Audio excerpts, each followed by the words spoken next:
Look, prioritizing your kid won't fix this helicopter. Step aside!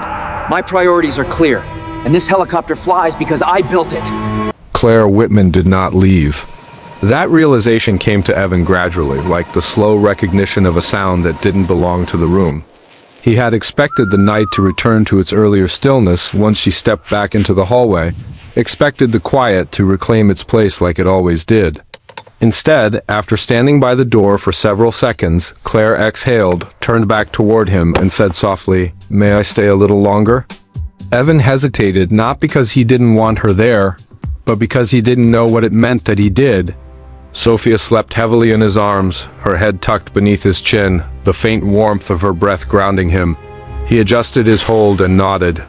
"Yeah, of course." Claire slipped out of her coat again, slower this time, as if acknowledging the weight of the moment. She set it back on the chair and returned to the table, running her fingers along the edge as though orienting herself in unfamiliar territory. Evan carried Sophia to her bedroom once more, laying her gently on the bed and pulling the covers up. She stirred briefly, then sighed and rolled onto her side. He lingered for a moment, watching her, reminding himself that this small, ordinary miracle was the axis around which his life turned. When he returned to the kitchen, Claire was standing by the window, looking out at the falling snow. "It's beautiful," she said quietly.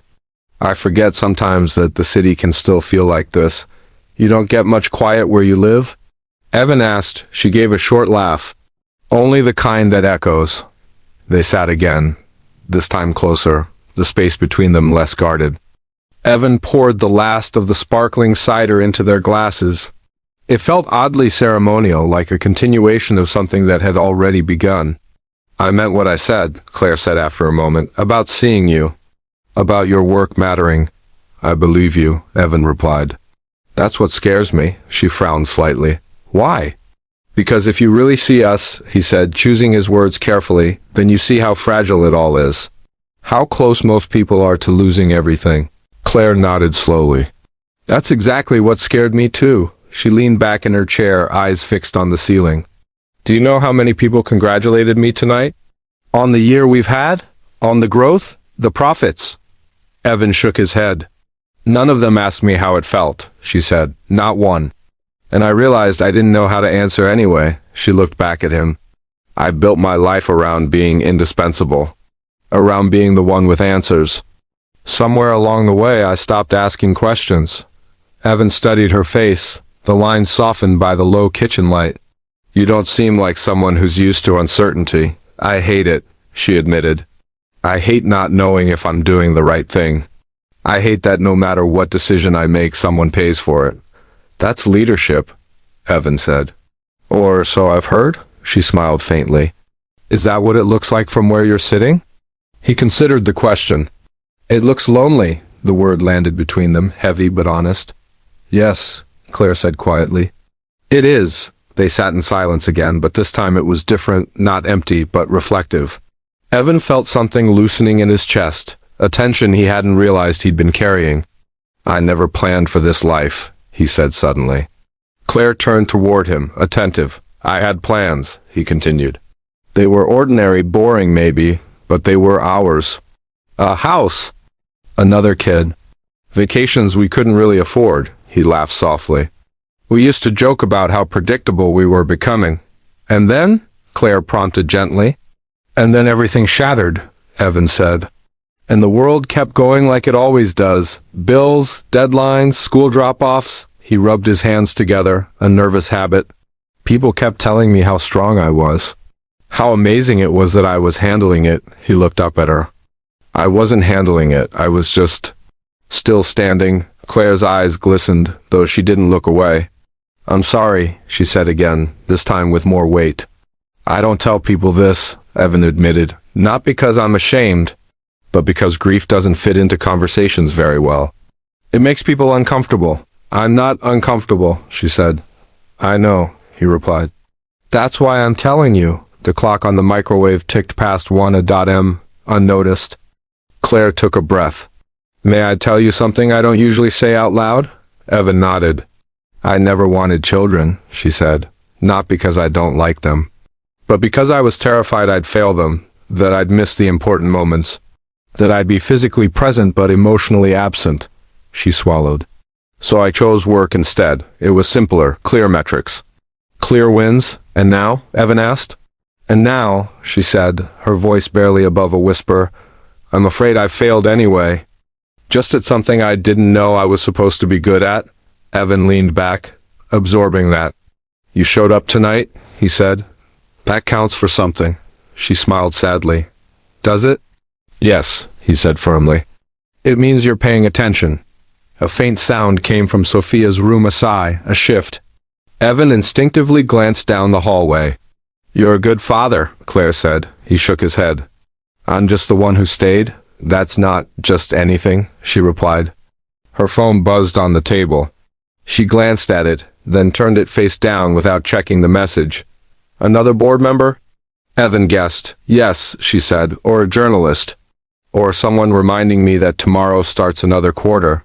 She met his eyes. Do you ever wish you could pause it all? Just for a moment? Every day, Evan said, but Sophia doesn't pause. She grows whether I'm ready or not. Claire smiled at that, something wistful in her expression. She's lucky. So are you, Evan said before he could stop himself. She raised an eyebrow. Am I? You have the power to change things, he said, not just for yourself. For people who don't get to knock on your door. She considered this, then nodded slowly. I want to try? The sincerity in her voice surprised him. I can't promise I'll win every fight, she continued. But I can promise I won't hide behind distance anymore. Evan felt a quiet shift inside himself, not hope exactly, but something adjacent. Recognition, maybe.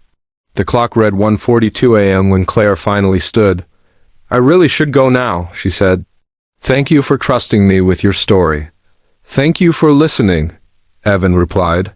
At the door, she paused, hand on the handle. Evan? Yes? If the world feels heavy again this year, she said, I hope you'll tell someone. You don't have to carry it alone. He nodded. I'll try. She smiled, then stepped into the hallway, her presence lingering even after the door closed behind her. Evan leaned against the door for a moment, eyes closed. Nothing in his life had changed in any measurable way. No promises had been made. No problem solved, and yet something felt different, not lighter, but shared. He returned to the living room and sank onto the couch, listening to the quiet hum of the apartment, the steady breathing of his daughter down the hall. Outside, the snow continued to fall, covering the city in a clean, temporary hush. For the first time in a long while, Evan didn't feel invisible in it. The silence that followed Evan's words felt heavier than any shouting ever could. I've buried friends. Those 3 words settled into the hangar like ash after a fire. No one moved. Even the distant sounds of other aircraft seemed to fade, as if the building itself were listening. Richard Harlan straightened slowly. His expression hardened, not with anger this time, but with disbelief, sharp, offended disbelief. You're trying to intimidate me, he said. That won't work. Evan shook his head once. I'm explaining why I won't bend. Harlan let out a dry laugh. You think your past gives you authority over my business? Evan didn't answer immediately. He glanced around the hangar, the faces of the crew, the open panels on the helicopter, the exposed metal and wiring that looked delicate despite their strength. My past taught me what metal does when it's pushed past tolerance, he said. And what happens to people when that metal fails? Harlan waved a dismissive hand. Enough, I'm not interested in war stories. They weren't stories, Evan replied quietly. That stopped him. Harlan studied Evan more carefully now. The calm, the restraint. The way he stood his ground without raising his voice or clenching his fists. This wasn't defiance fueled by ego. It was something colder, harder. You're really willing to risk everything over a hunch? Harlan asked. It's not a hunch, Evan said. It's math, physics, and experience. Then explain it, Harlan snapped. Because right now all I see is a delay and an employee who has forgotten his place. Evan exhaled slowly. This was the moment. He could feel it. Either the CEO would hear him or he'd walk out unemployed. He stepped toward the helicopter, resting a hand lightly against the fuselage. Sir, he said, do you feel that? Harlan hesitated, then placed his hand where Evan indicated. The metal was cool, smooth, still. I feel nothing, Harlan said. Exactly, Evan replied. Because the problem doesn't announce itself. It hides. He motioned for one of the mechanics. Run the vibration data again? Channel 3. The mechanic hesitated, glancing at Harlan, then obeyed. A monitor flickered to life. Lines danced across the screen, most steady, one just slightly irregular. That line, Evan said. That shouldn't drift, Harlan squinted. It's barely moving. It shouldn't move at all. And if it does? Harlan challenged. Evan turned to face him fully. Then the coupling between the transmission and the tail rotor is compromised, he said. Not enough to fail on the ground. Not enough to fail during ascent. But enough to shear under sustained torque. Harlan folded his arms. In plain English, you'll lose directional control, Evan said. Fast, a murmur ran through the crew. Harlan scoffed. Our pilots are trained for emergencies. They're trained for recoverable ones, Evan said. This wouldn't be, Harlan's jaw tightened. You're telling me my aircraft could crash? I'm telling you it will, Evan said evenly. If we ignore this, the words echoed. Harlan stepped back. You're exaggerating, Evan nodded slightly. That's what they said the first time. Harlan's eyes narrowed. The first time what? Evan hesitated only a moment. 8 years ago, he said. Different hangar, different helicopter, same pressure. No one interrupted. We flagged a vibration issue during pre-flight, Evan continued. Minor, barely measurable. Command wanted it airborne anyway. Harlan crossed his arms tighter. And the tail rotor decoupled at altitude, Evan said. No warning. No recovery. The hangar seemed to shrink around them. How many? Someone asked quietly. 3, Evan said. Crew of 4. One survived because he wasn't on board yet. Harlan looked away, then back.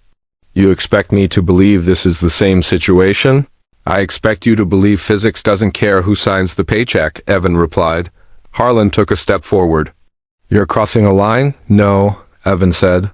I already crossed it when I refused to look the other way. Harlan's voice dropped. You don't know what's at stake for me? Evan met his gaze. I know what's at stake for everyone inside that helicopter. Harlan gestured sharply toward the cockpit. You think my pilot doesn't understand risk? I think he trusts the aircraft, Evan said. And the people who clear it, that landed. Harlan's assistant shifted uncomfortably. Sir, the pilot's waiting for an update. Evan turned toward the cockpit window. The pilot sat inside, helmet resting beside him, relaxed, unaware. He's got 2 kids, Evan said suddenly. Harlan frowned. What? I've talked to him, Evan continued. They're twins. 7 years old? Harlan stared at him. And my daughter's 5, Evan said. She thinks helicopters are magic. The hangar went quiet again, but this time it wasn't tense, it was human. Harlan rubbed his temple.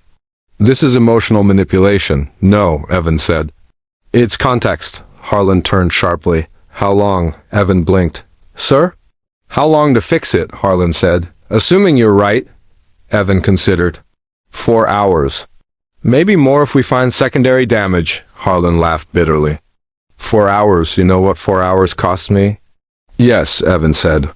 You've mentioned it, Harlan paced, shoes clicking against concrete. The crew watched him like spectators at a trial. And if you're wrong? Harlan asked, stopping suddenly. Evan didn't hesitate. Then fire me, Harlan raised an eyebrow. Just like that? Yes, you're confident. I'm responsible. Harlan stared at him for a long moment. Then, unexpectedly, he asked, Why didn't you leave? Evan blinked. Sir? You could have walked, Harlan said. Found another job. Why stay here, under me? Evan glanced at the helicopter again. Because if I leave, someone else signs off. Harlan exhaled sharply. The hangar felt like it was holding its breath. 4 hours, Harlan said finally. A ripple of surprise passed through the crew. Evan nodded once. Thank you. Don't thank me, Harlan snapped. If you're wrong, you're finished. I understand. Harlan turned toward his assistant. Reschedule. All of it, the assistant blinked. Sir, I said reschedule. Harlan turned back to Evan. And you? He said. You'd better hope you're as good as you think. Evan met his gaze. I hope so too. Harlan walked out without another word. The hangar erupted in motion the moment he was gone. Damn, someone whispered. You really put your job on the line? Another said. Evan picked up his gloves. Jobs come and go. The crew got to work. Panels came off. Tools hummed. Sweat beaded. 2 hours in, Evan felt it before he saw it. Stop, he said suddenly. Everyone froze. Evan leaned closer to the exposed coupling, eyes narrowing. He reached out, tracing a line no thicker than a hair. There it was. A fracture, tiny, deadly. Oh hell, a mechanic breathed. Evan closed his eyes for a moment. Not relief, grief. Bag it, he said. Document everything. When Harlan returned later, the cracked component sat on a table between them. Evan didn't smile. He just stepped aside and let the metal speak. And for the first time that day, Richard Harlan didn't interrupt. The cracked coupling sat on the steel work table like a confession no one wanted to read. It was small, insignificant looking, a dull gray ring of metal with a hairline fracture running along its inner edge. So fine it disappeared if you blinked too long. To an untrained eye, it was nothing. To Evan Cole, it was a ghost. Richard Harlan stood on one side of the table. Evan stood on the other. Between them lay 4 ounces of metal that could have killed everyone in that helicopter. The hangar felt different now. Quieter, but not tense. Focused, as if the building itself understood what had almost happened. Harlan didn't speak at first. He stared at the coupling, hands clasped behind his back, jaw tight. His assistant hovered nearby, tablet forgotten. Mechanics lingered at a respectful distance, pretending to clean tools while listening to every breath. Evan broke the silence. This fracture didn't happen today, he said calmly. It's been growing for weeks. Maybe longer. Harlan finally looked up, and no one caught it. It hides under normal load, Evan replied. You only see it when vibration patterns drift just enough to tell you something else wrong. Harlan swallowed. So if I'd taken off... Evan didn't finish the sentence. He didn't need to. Harlan exhaled slowly, then ran a hand through his perfectly styled hair, undoing it for the first time that day. Show me, he said. Evan nodded. He picked up the coupling carefully, rotating it under the overhead lights. See this edge? Evan said, pointing. That's where the stress concentrates during sustained flight. Every minute at cruise speed, that crack widens, and then? Harlan asked quietly. And then the tail rotor loses synchronization, Evan said.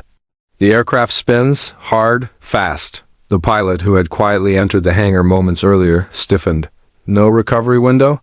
He asked. Evan looked at him. Not enough. The pilot closed his eyes briefly. Harlan noticed. That detail mattered. How close were we? Harlan asked. Evan hesitated, then answered honestly. I wouldn't have put more than 20 minutes on it. The number hit harder than any accusation. Harlan stepped back from the table, as if the metal might burn him. You said 4 hours, he said. To fix it, Evan replied, not to survive it. No one spoke. Harlan turned away, walking several steps before stopping near the hangar doors. He stared out at the runway where other helicopters lifted off, graceful and obedient. I built this company on speed, he said, more to himself than anyone else. On not waiting, Evan stayed where he was. Speed's only impressive when it's controlled. Harlan turned back, eyes sharp again, but not cruel this time. You were willing to lose your job over this, he said. Yes. Evan thought for a moment. Because I already know what it's like to get the call, he said. The one that starts with, there's been an incident. The hangar manager shifted uncomfortably. I've stood in dress blues at funerals, Evan continued. I've watched kids stare at flags they don't understand yet. Harlan looked at him closely now, not at the grease. Not at the clothes, but at the man. And you came here, Harlan said slowly, to fix helicopters for a corporate fleet. Evan nodded. I wanted predictable hours. I wanted to sleep at home. I wanted to be there when my daughter wakes up from nightmares. The pilot cleared his throat. You saved our lives, he said quietly. Evan met his eyes. That's the job. Harlan didn't answer immediately. He walked back to the table, picked up the coupling, and turned it in his hands. This cost me millions, he said flatly. Evan nodded. I know, and you'd do it again. Yes, Harlan set the metal down carefully. Get the replacement installed, he said. Do it by the book? The mechanics moved instantly. As the work resumed, Harlan didn't leave. He stayed, watching. Evan noticed. Most executives would have disappeared, made a call, buried the problem under paperwork and spin. Harlan stood there, silent, observing every step.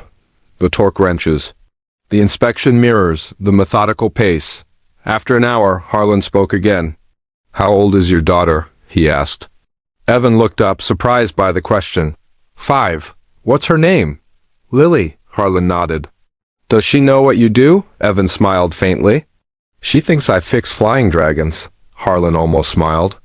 Almost another hour passed. The replacement coupling slid into place, pristine and perfect. Evan supervised every bolt, every torque setting, every test. When the engine powered on again, the vibration was gone. Smooth, clean, right? Evan felt it immediately. He shut the engine down and nodded. "That's it," the hangar exhaled. Harlan watched the helicopter like it had personally betrayed him. "You know," he said, "most people in this building would have folded." Evan shrugged. "Most people don't have the luxury of folding," Harlan studied him. "You really would have walked away." "Yes, even knowing what it would cost you?" Evan's voice softened. "Sir, I know exactly what it costs not to." That answer stayed with Harlan. Later, as the sun dipped lower and painted the hangar in amber light, Harlan called Evan aside. "Walk with me," he said. They moved toward the edge of the hangar, away from the others. "I built this company by trusting numbers," Harlan said. "Charts, schedules, profit margins." Evan listened. "I stopped trusting people somewhere along the way," Harlan continued. "Especially the ones who don't look like they belong in boardrooms." Evan didn't respond. "I misjudged you," Harlan said. Evan nodded once. "That happens." Harlan looked at him sharply. "You don't seem angry." "I don't have time for it," Evan replied. "I've got a kid to pick up." That earned a short, surprised laugh. Harlan grew serious again. "I want you to oversee maintenance standards across the entire fleet." Evan blinked. "Sir, I want you to have final authority," Harlan said. "No flight without your sign-off or someone you personally train." Evan considered the offer carefully. "That's a lot of responsibility," he said. "You already carry it," Harlan replied. "You just don't get paid for it yet." Evan exhaled slowly.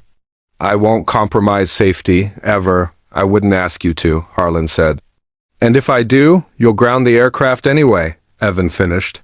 Harlan nodded. "Exactly." There was a pause. "And Wednesdays," Harlan added.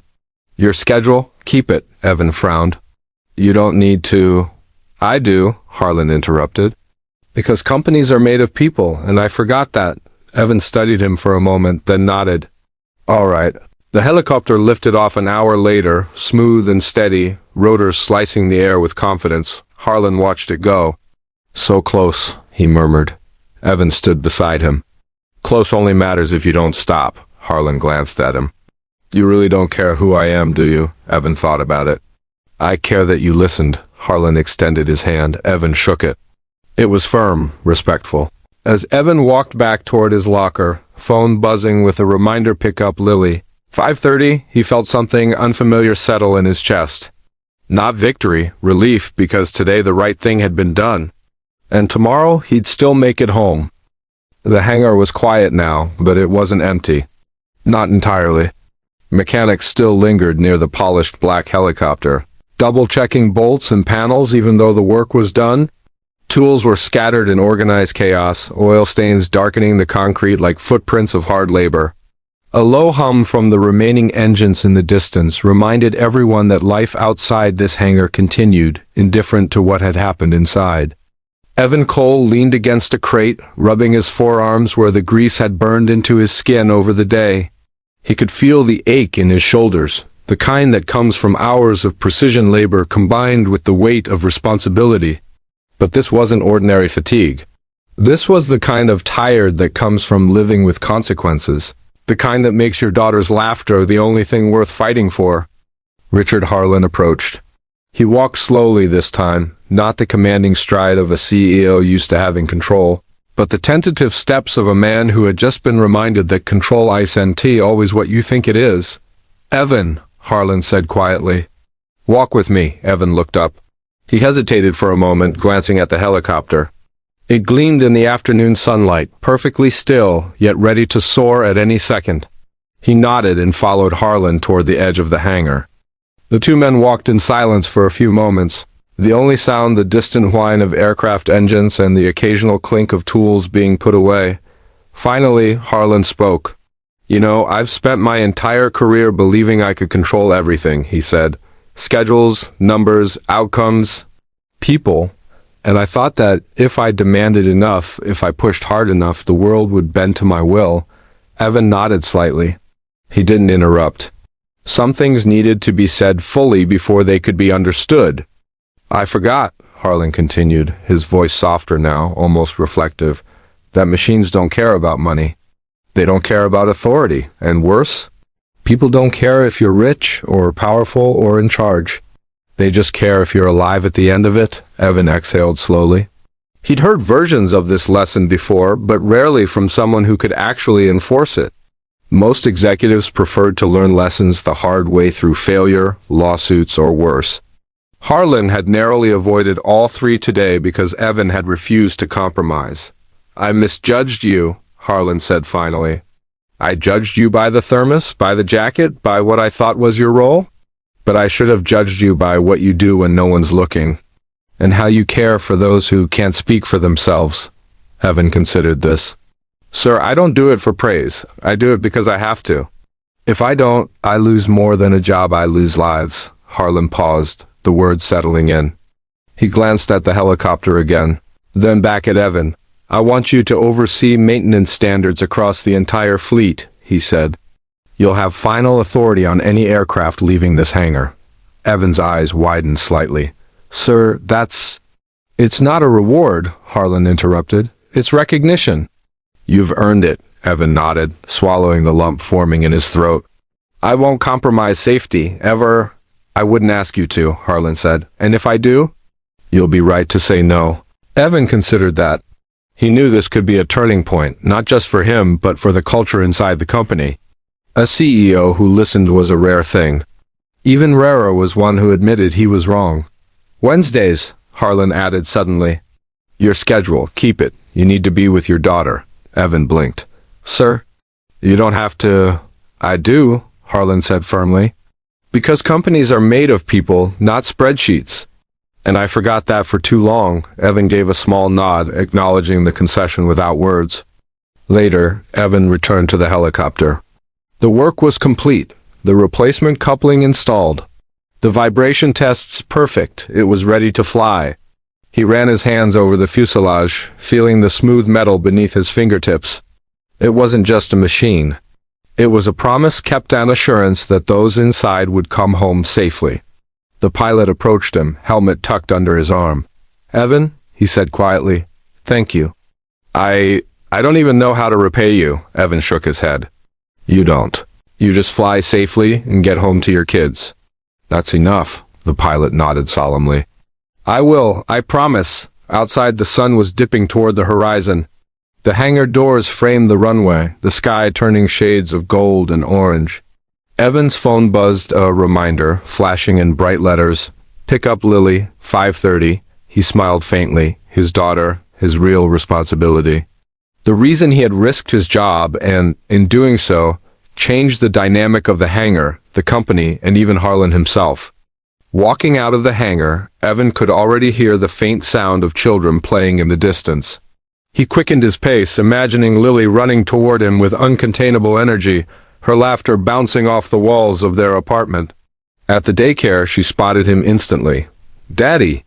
she shouted, sprinting forward. Evan caught her in his arms, spinning her around before setting her down. Her eyes sparkled with excitement. "Did you fix the helicopter?" she asked, voice full of awe. Evan smiled, brushing her hair back. "Yeah, kiddo. We fixed it. And nobody was mean to you?" she asked, tilting her head. Evan chuckled. "Not at the end," she grinned, linking her small hand into his. "Can we go get ice cream?" "Of course," he said. "But first tell me about your day." As they walked home together, the weight of the past 24 hours started to lift. The helicopter, the CEO, the high-stakes conflict, all of it faded against the simple joy of holding his daughter's hand. Evan knew that tomorrow he would return to the hangar. There would be meetings, there would be checks, there would be paperwork, there would always be challenges. But today he had done the right thing. He had held firm when it mattered most. And for the first time in years he felt a rare kind of peace. Harlan, standing back in the hangar, watched the helicopter take off at sunset. Smooth, steady, perfect, he whispered to himself, almost in disbelief. That man, he saved lives today, including mine. The lesson was clear, though it was one Harlan had never expected to learn from someone he prejudged by appearances. Respect I send, he demanded. It's earned. And courage isn't loud, it's quiet, calm, and unflinching. Evan's phone buzzed again. He glanced down, smiling at the reminder of life waiting for him outside the hangar. Ice cream, bedtime stories, laughter, these were the things that mattered most. And as he turned the corner, Lily tugging him toward the car, Evan knew that no matter what challenges lay ahead, corporate pressure, technical disasters, personal obstacles, he had already passed the most important test, keeping his integrity, his skill, and his family intact. The hangar doors closed behind him, shadows stretching long across the concrete floor. The helicopter would fly again tomorrow, perfectly maintained, perfectly safe. And in that moment, Evan understood something profound. It wasn't just the aircraft that was grounded in safety. It was trust, respect, responsibility, and those were things no money, no title, no authority could ever replace. Walking into the fading light with his daughter at his side, Evan Cole carried more than the weight of a job. He carried the quiet victory of doing the right thing when it counted, knowing that being a father, a technician, and a man of principle could exist in the same person, in perfect balance. Tonight he would go home, and tomorrow he would return, stronger, calmer, and ready for whatever the world decided to throw at him next. End of Part 4.